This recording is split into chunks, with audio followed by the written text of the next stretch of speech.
vodka martini, thank you. Shaken, not stirred. Yeah. Hey up, Rayvers. The name's Russell. Ray Russell. And welcome to my new series, where we'll be taking in the action and adventure and thrills and spills of the global phenomenon that is the world of James Bond 007. On second thoughts, can I get a pint of oat speckled hen? Cheers, mate. Yeah.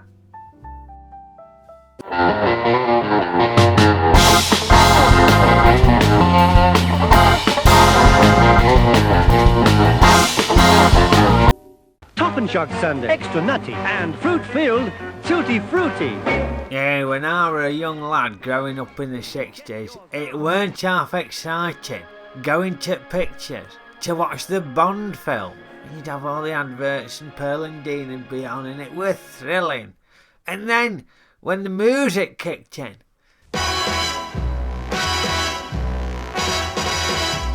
and the gun barrel starts tracking across the screen, oh, it was good. It was really good. Yeah, it gave young blokes like me and my mates something to aspire to, did Connery. Yeah, you wanted to be like him. Although, here's a fun film fact for you. That bloke ain't Connery. It's a stuntman called Bob something or other. Anyway, where was I? Oh, yeah, Bond. Bloody exciting. And to be honest, even as I got older, I was still excited when there were a new Bond film come out. Shocking. He's the idol of every woman. Who are you? Bond. James Bond. And it were also exciting when they were on telly. You know, when you only had 3 or 4 channels and they were showing a Bond film on ITV at Christmas. It was a big deal, because there were bugger all else to watch. It was such a big deal, they even called it the James Bond film. And the actual title was just an afterthought. It was just in TV Times as the James Bond film. That's how big a deal it were. In fact, Live and Let Die is the most watched film on UK telly ever, with 23.5 million people watching it. That's more than Mike Yarwood got. And we've got a new Bond film coming out soon. I'm really looking forward to it. Yeah, Daniel Craig is going to be doing his last ever Bond. And it's entitled No Time to Die. Now, I'll be honest with you, as much as I love Bond, you got to admit, a lot of these movie titles sound interchangeable, don't they? Live and Let Die, You Only Live Twice, Die Another Day, Tomorrow Never Dies, Never Say Never Again.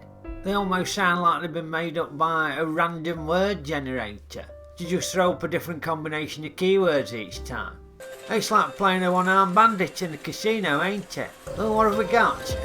Never Die Forever. There we go, Never Die Forever. That sounds a perfectly good Bond film, that, doesn't it? Never Die Forever.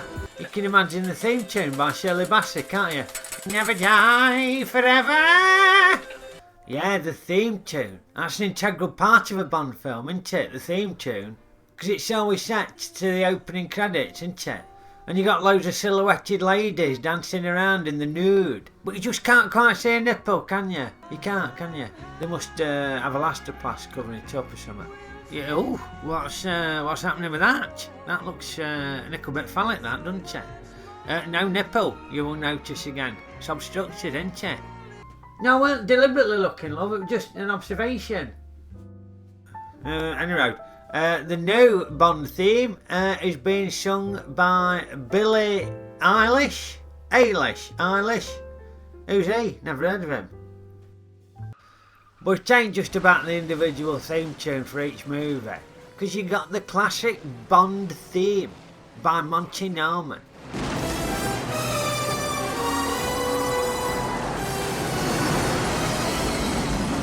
Oh, it's just thrilling, ain't it? Thrilling. But also, especially in the earlier ones, there was some brilliant music by John Barry.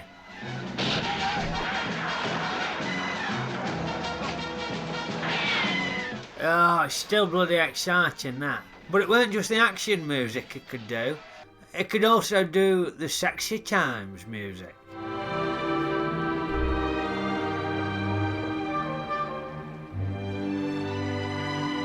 See, Roger is very suspicious here of all these ladies, but He can't help us then, can he? Can't help us then. Like a pig in shit. But even though in more recent years they've had some different composers, they're all still following on from what John Barry did. Because it was so good. And some of it sounds like it could still be John Barry.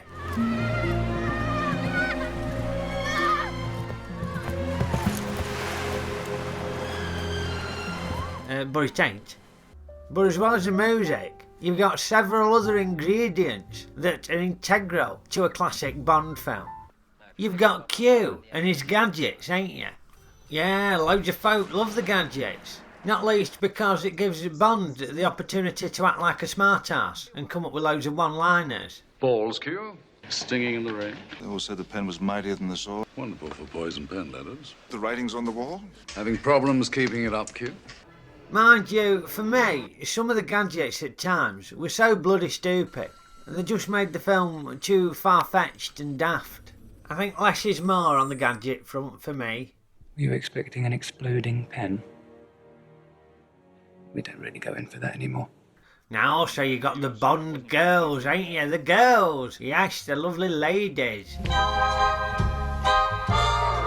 But you mustn't call them birds, because my wife Denise and daughter Maxine have turned me off for using the expression birds. Yeah, they said it's a little bit old-fashioned and derogatory.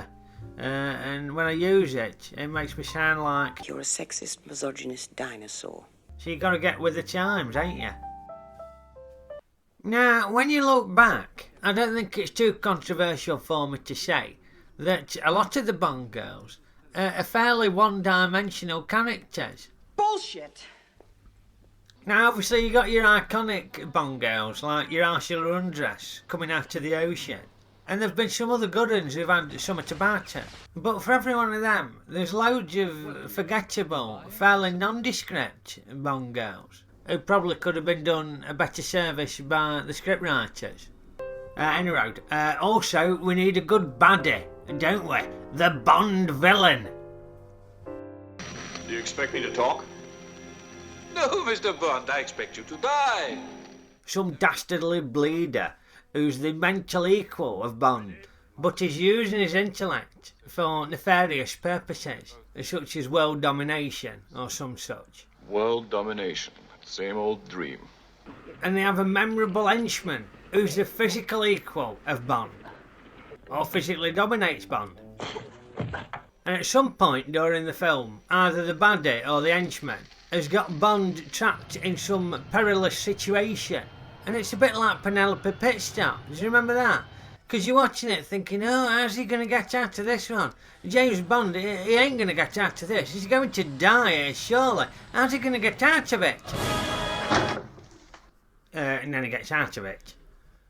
Now, again, when you start to think about it, you've got a few memorable henchmen, like Big Job and Jaws, although I thought he were a bit daft. But, a bit like the Bond girls, loads of the henchmen are just dead forgettable. Yeah, I can't remember the last time there were a decent one. And that one in the last film, he was built like a brick shithouse, but he was crap. Shit. Alright, he was shit. And as for the Bond villains, you got the really memorable ones like Blofeld and Goldfinger, but quite a few of them are crap and forgettable and all. So much so that in the recent films, instead of inventing new memorable baddies, they've started wheeling out the old ones again. And there's rumours that the villain in the new Bond film is Dr. No, which I think could be a bit shit. We've already had Dr. No. Use your imagination and come up with another one. But what the bloody hell's going on here? Hello? Hello?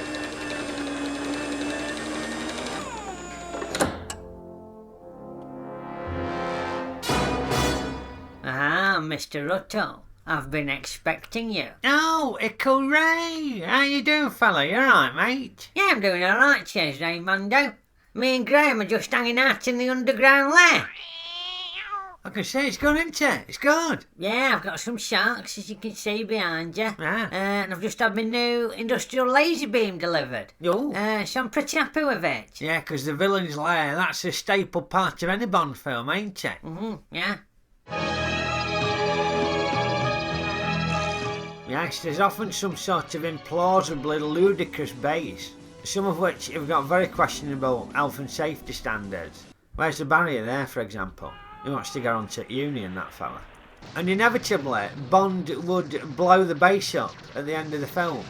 And these bases would just get bigger and bigger, and the explosions would get more and more ridiculous with each film.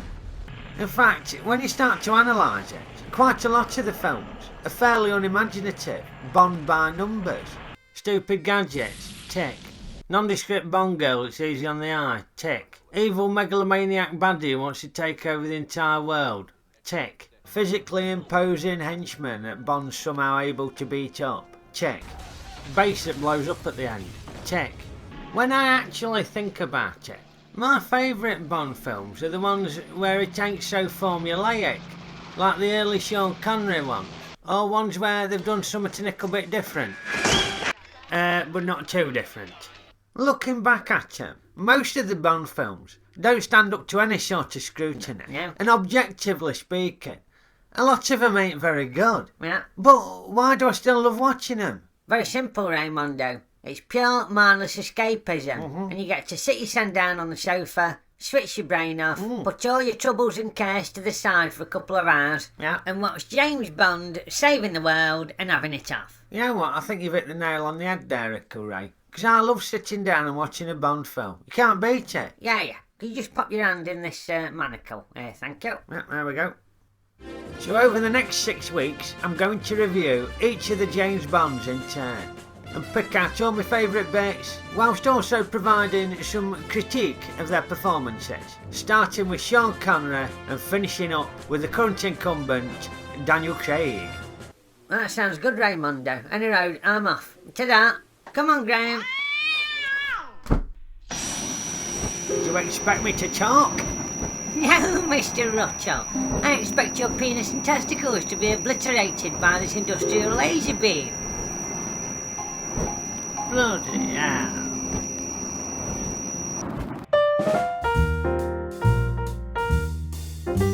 Right, better be quick before this gets me in the ghoulies. I'm going to be reviewing each of the Bonds in turn. Oh, crikey.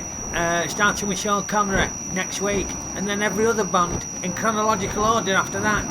So if I manage to get out of this, I'll see you next week. Okeydoo.